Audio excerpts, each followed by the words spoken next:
Student, book keeping and basic accounting. देखिए, topic चल रहा है आपका बैंक रिकन्सिलिएशन स्टेटमेंट, और इसके कुछ क्वेश्चन हमने पहले किए थे। देखिए, आज का जो क्वेश्चन है वो start with credit balance of cash book. Cash book का जो क्रेडिट बैलेंस यदि दिया हुआ है क्वेश्चन में, तो क्वेश्चन को कैसे सॉल्व करेंगे। क्वेश्चन देखिए, prepare of bank reconciliation statement from the following particulars. जैसे number 1, overdraft as per cash book as on 31 March 1999, 7100 rupees का क्रेडिट बैलेंस दे रखा है कैश बुक का। स्टूडेंट, क्रेडिट बैलेंस यदि दे रखा है तो जो पीछे मैंने रूल्स लिखवाए थे फेवरेबल और अनफेवरेबल, तो उसमें किस तरीके से यदि क्रेडिट बैलेंस दे रखा है कैश बुक का तो माइनस वाले कॉलम में लिखेंगे इसको 7100। स्टूडेंट, नेक्स्ट था number 2, cheques drawn but not presented for payment. Cheques drawn but not presented for payment. देखिए, चेक को बैंक में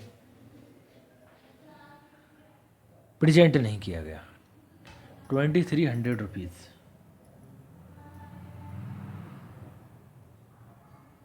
तो स्टूडेंट, तो देखिए, जब प्रेजेंट ही नहीं किए गए तो पासबुक अभी इंक्रीज है कंपैरिजन टू कैश बुक, तो हमें ये भी ऐड करने होंगे 2300 rupees. Number 3 point, cheques deposited but not collected by the bank. Cheque जमा किया गया लेकिन बैंक द्वारा कलेक्ट नहीं किया गया, यानी कि comparison to cash book passbook decrease है, तो हम भी इसको कैश बुक में भी माइनस करेंगे यानी डिक्रीज करेंगे। Next, interest on bank overdraft not recorded in cash book. देखिए, ओवरड्राफ्ट पे बैंक ने कोई इंटरेस्ट लिया जिससे 180 रुपीज़ से पासबुक कम हो गई, लेकिन कैश बुक इंक्रीज है 180 रुपये से। इस कंडीशन में हम जो डिफरेंस को इक्वल करने के लिए कैश बुक में से भी 180 रुपीज़ यानी 180 रुपये माइनस करने होंगे। Number 5, a cheque of rupees 600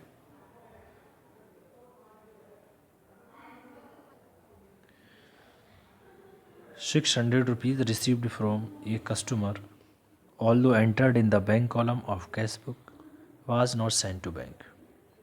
देखिए, 600 रुपये का कोई चेक कस्टमर से प्राप्त हुआ, तो बैंक कॉलम कैश बुक के बैंक कॉलम में लिख लिया गया, लेकिन चेक बैंक भेजे। तो कंपेरिजन टू कैश बुक तो 600 रुपीज़ से इंक्रीज हो गई, लेकिन पासबुक 600 रुपये से डिक्रीज है यानी कम है। तो इक्वल करने के लिए क्या करना होगा हमें, ये 600 रुपीज़ कैश बुक में से भी माइनस करने होंगे। देखिए, नेक्स्ट और last number 6, the proceeds of A bill receivable collected appear in the cash passbook but not in the cash book 2000 rupees. देखिए, पासबुक में एपियर कर लिए गए लेकिन कैश बुक में 2000 रुपये और नहीं किए गए। कंपैरिजन टू यानी कि पासबुक यहाँ पर इंक्रीज़ हुई और कैश बुक है डिक्रीज़।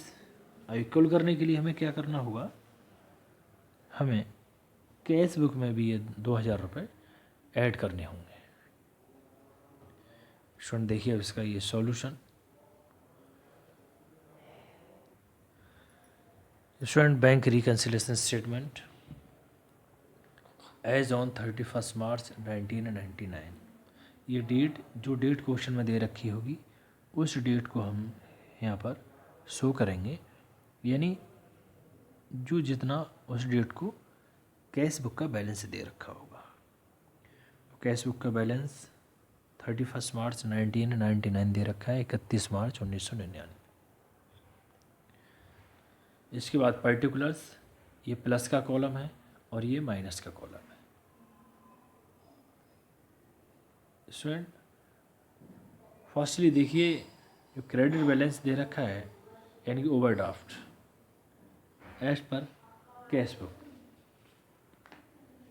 स्टूडेंट पीछे जब इसके रूल्स मैंने लिखवाए थे उसमें यदि कैश बुक के अकॉर्डिंग यदि क्रेडिट बैलेंस दे रखा है तो यानी कि अनफेवरेबल बैलेंस हो गया,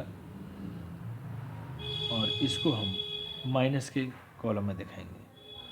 यानी ओवरड्राफ्ट चाहे कैश बुक के अकॉर्डिंग दे रखा हो चाहे पासबुक के अकॉर्डिंग, उसको हम माइनस के कॉलम में शो करेंगे।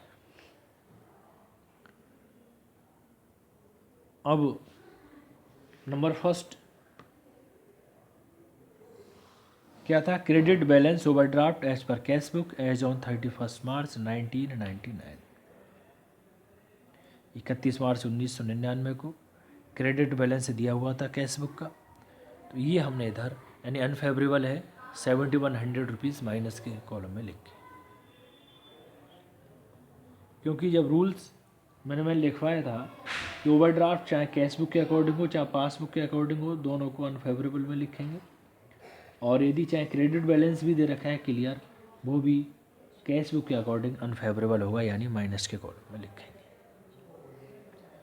Number 2, cheque drawn but not presented for payment 2300 rupees.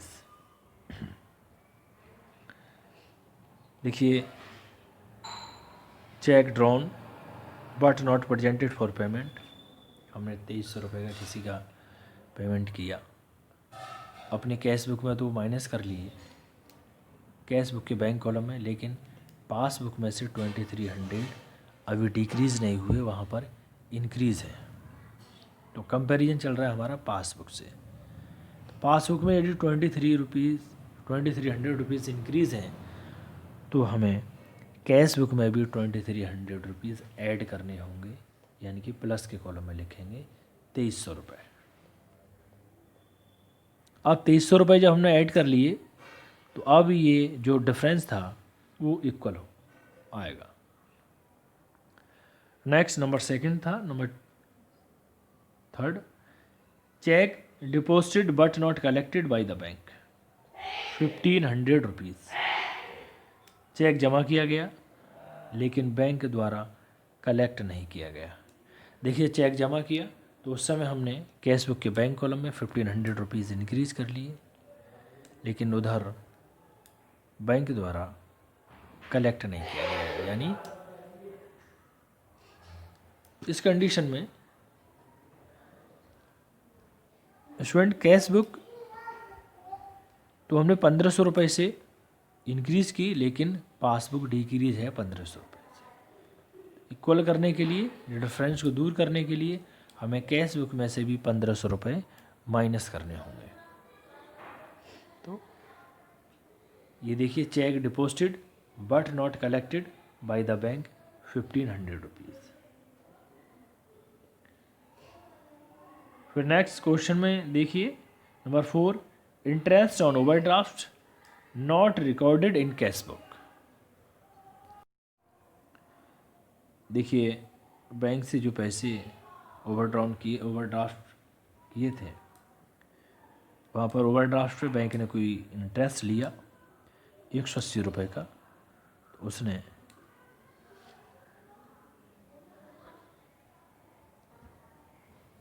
तो 180 रुपये से पासबुक हो गई कम यानी डिक्रीज़, लेकिन कैश बुक इंक्रीज़ है 180 रुपये से। और डिफरेंस को इक्वल करने के लिए हमें क्या करना होगा, हमें कैश बुक में से भी 180 रुपये माइनस करने होंगे, यानी interest on overdraft charge by the bank.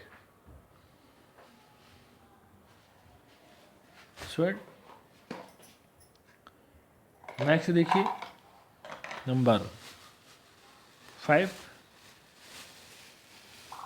A check of 600 rupees received from a customer, although entered in the bank column of cash book, was not sent to bank. देखिए 600 रुपये का वो चेक कस्टमर से receive हुआ, लेकिन bank नहीं भेजा गया। रिसीव हुआ तो कैश बुक का बैंक कॉलम में इंक्रीज़ कर लिया गया, लेकिन रियल में वो 600 रुपीज़ का चेक बैंक भेजे ही नहीं। तो पासबुक तो 600 रुपीज़ से कम है, और इधर हमने कैश बुक में 600 रुपये इंक्रीज कर लिए गए। तो स्टूडेंट यहाँ पर एक इस डिफरेंस को दूर करने के लिए हमें कैश बुक में से भी 600 रुपये माइनस करने होंगे।